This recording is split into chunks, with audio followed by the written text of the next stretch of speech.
সেটা ছিল 22শে শ্রাবণ। একটি স্কুলে গেছি রবীন্দ্রনাথকে নিয়ে কিছু বলতে। ছোটরা তাদের উৎসুক চোখ নিয়ে তাকিয়ে রয়েছে। হঠাৎ মনে হলো, কি বলবো? যা বলবো তাই যদি এদের কাছে ভুল প্রমাণিত হয় পরে।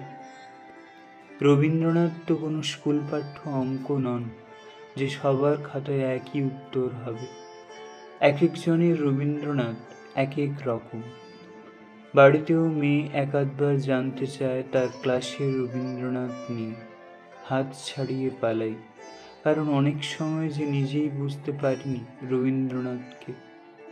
ধরা যাক সোনার তরী, এ একটা সব গুলিয়ে দেওয়া লেখা আমার জীবনে।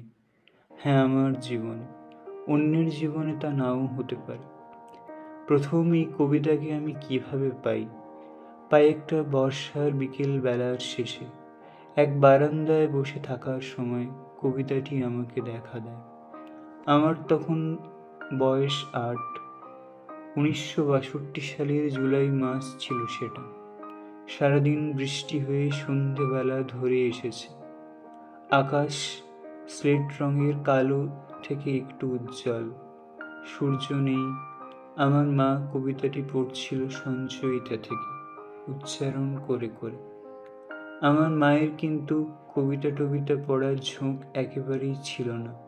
সারাদিন নানা কাজে ব্যস্ত থাকতে হতো তাকে। গল্পের বই পড়ত, কবিতা কক্ষনো না। তবে সেদিন মা পড়ছিল কেন? পড়ছিল আমার বাবার কথা মনে করে। এপ্রিল মাসে বাবার মৃত্যু হয়েছে। বাবার ছিল এই কবিতা বলা, গান গাওয়ার স্বভাব।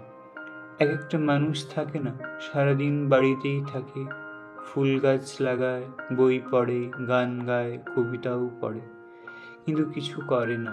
বাবাও সেই রকমই ছিল। প্রায় কালো হয়ে আসা আকাশের নিচে গাছপালা যখন সারাদিনের বৃষ্টিতে ভেজা, তখন সেই কবিতার শেষ লাইনগুলো শুনতে শুনতে আমার মনে হয়েছিল এই কবিতাটি আমার বাবার মৃত্যু নিয়েই লেখা। শ্রাবণ ও গগন ঘিরে ঘন মেঘ ঘুরে ফিরে শূন্য নদীর তীরে রহিনু পড়ি, যাহা ছিল নিয়ে গেল সোনার তরী। বুকের মধ্যে কি একটা চাপা কষ্টের গুরুভার। আমাদের ছোট্ট এই সংসারের মধ্যে বাবা ছিল একটা আনন্দের উৎস। সারাদিন ছোট ছোট গান, মজা, কবিতা, বাগান এসব করে অভাবের কথা যেন ভুলিয়ে রাখত। সেই লোকটা চলে গেছে আর আসবে না, এটাই যেন ওই কবিতার সার কথা। স্নেহ হারানো, শোক পাবার কবিতা হয়েই ওই সোনার তরী রইল আমার কাছে। তারপর বয়স বাড়ল, আস্তে আস্তে বইপত্র উল্টাতে গিয়ে দেখি কি ভয়ানক সব তর্কাতর্কি হয়ে গেছে ওই কবিতা নিয়ে। বোকার মতো ওই সোনার তরীকে আমি শোকের কবিতা ভেবেছি কেন? না, কখনো আমি কাউকে বলি না আর ওই কবিতা নিয়ে একটি কথাও। কিন্তু আজও যদি চোখ বন্ধ করে মনে ভাবি ওই তরু ছায়া মসি মাখা কথাটি, তবে আমাদের সেই রানাঘাটের সিদ্ধেশ্বরী তলার সেই পুকুর পাড়ের বাড়ি আর তার গাছ আর চূর্ণী নদীর তীরেই মনে পড়ে। আরও আছে, চূর্ণী নদী বললাম না, তার ধারে একটা বট গাছের নিচে বাবার সঙ্গে দাঁড়িয়ে আছি, বাবার মুখে একটা গান। অমল ধবল পালে লেগেছে মন্দ মধুর হাওয়া, দেখি নাই কভু দেখি নাই এমন তরুণী বাওয়া। তরুণী কি? না, নৌকো। নৌকো তো অনেক যায় আমাদের নদী দিয়ে, যেমন যায় কচুরি পানারা। অমলও জানি, অমলদা সব পেয়েছি আসরে, ড্রিল করায়, ড্রাম বাজায়। কিন্তু ধবল কাকে বলে?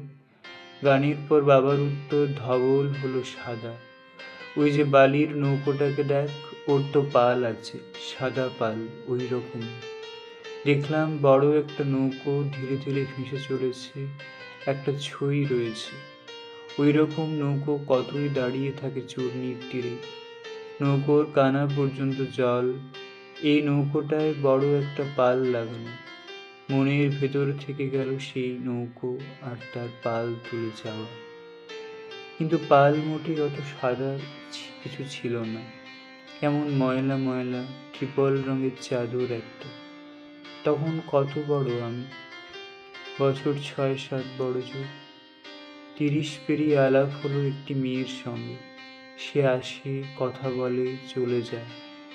পরে দেখছি যখনই একা হয়ে যাই তখনই তারই কোনো না কোনো ছবি মনে পড়ছে। হয়তো তার এক টুকরো হাসি, কথা বলতে বলতে হঠাৎ থেমে যাওয়া, কপালের ওপর ঝুঁকে পড়া চুল সরানো, এ কি হলো? আরও কতজনের সঙ্গেই তো কথা বলি, কারো ক্ষেত্রে তো এমন হয় না। সবচেয়ে বেশি মনে পড়ে তার তাকিয়ে থাকা। ভোরে ঘুম ভেঙে মনে পড়ে, দুপুরে ঝাঁ ঝাঁ রোদে হাঁটতে হাঁটতেও মনে পড়ে। কেন পড়ে? আর কোনো চোখ কি আমি দেখিনি কখনো? বুঝলাম আমি প্রেমে পড়েছি। একদিন এক উঁচু বাড়ির সিঁড়ি দিয়ে নেমে আসছি, সামনে নেমে চলা তার উড়ন্ত আঁচল, কোথাও কারো বাড়ি থেকে গান বাজছে। দেখি নাই কভু দেখি নাই এমন তরুণী বাবা। থমকে আছি, পা চলছে না। শৈশবের সেই পুরোনো গান কি এক নতুন মানে নিয়ে আজ আমার সামনে দাঁড়াতে এলো। এই তরুণী তবে সেই আশ্চর্য নৌকো বেয়ে যাওয়া। যখন এর পর থেকে ওই গান শুনেছি, মনে পড়েছে তার চেয়ে থাকা। কবরখানার মধ্যে দিয়ে হাঁটতে হাঁটতে বেরিয়ে আসছি দুজনে, পিছনে রক্তিম সূর্যাস্ত। একটা জলের বোতল ব্যাগ থেকে বার করে এগিয়ে দেওয়ার সময় তাকিয়ে আছে। আমাদের সেই দেখাশোনার উপচ্ছেদ পড়তে কয়েক মাসের বেশি সময় লাগলো না, কিন্তু এই গানের মধ্যে থেকে গেল মেয়েটি। তারপর আরো 19 বছর কেটে গেছে। আমার মেয়েকে যে হোস্টেলে দিয়েছি তার পাশেই গঙ্গা। এক রবিবার বিকেলে হোস্টেলের ধারেই বটগাছের নিচে সিমেন্টে বাঁধানো বেদিতে বসে আছি মেয়ের সঙ্গে। সে এখন 15 পেরিয়ে 16-এ পড়েছে। সেও বর্ষাকাল ভালোবাসে। আজ সারাদিনের মেঘে ঢাকা ছিল আকাশ, কিন্তু এখন একটু পরিষ্কার। সূর্য আসতে নামছেন, আলো বেরিয়ে আসছে। মেয়ে বলল, ওই দেখো। দেখি ছোট্ট একটা নৌকো তরতর করে চলে আসছে স্রোতের সঙ্গে। তার উপরে একটি পাল লাগানো। মেয়ে গাইতে শুরু করল, অমল ধবল পালে লেগেছে মন্দ মধুর হাওয়া। দেখি নাই কভু দেখি নাই এমন তরুণী বাবা। ও শেখে টেখে না, শুধু শুনে শুনে জানে, কিন্তু ওর গেয়ে চলবার সঙ্গে সঙ্গে সব ভুলে ওই গান এসে দাঁড়ালো আমার 50 বছরের দোরগোড়ায়। তখন আমার চোখ ভেসে গেল চোখের জলে। এই গানের কি মানে হলো তবে আমার কাছে? আমাকে এই প্রশ্নের মধ্যে রেখে সূর্য তার অস্তে চললেন। পিছনে ঝরিছে ঝরঝর জল, গুরু গুরু দেয়া ডাকে। মুখে এসে পড়ে অরুণ কিরণ ছিন্ন মেঘের ফাঁকে। ওগো কান্ডারি, কে গো তুমি? কার হাসি কান্নার ধন, ভেবে মরে মোর মন।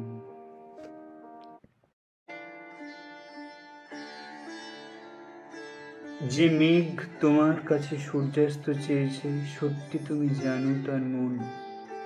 এক বিকেলে দুঃখ আসে, এক বিকেলে আলো, বৃষ্টি এসে ঢাকে কেয়া বন। ও কেয়া, সন্ধ্যের আগে তুমি বুঝি ভিজেছ বৃষ্টিতে, আমাকে ডাকুনি কেন?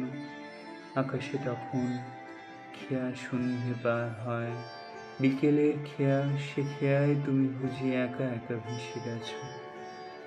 বোন, তোমার কি মেঘ দেখে মনেও পড়ল না আজ ছিল 22শে শ্রাবণ?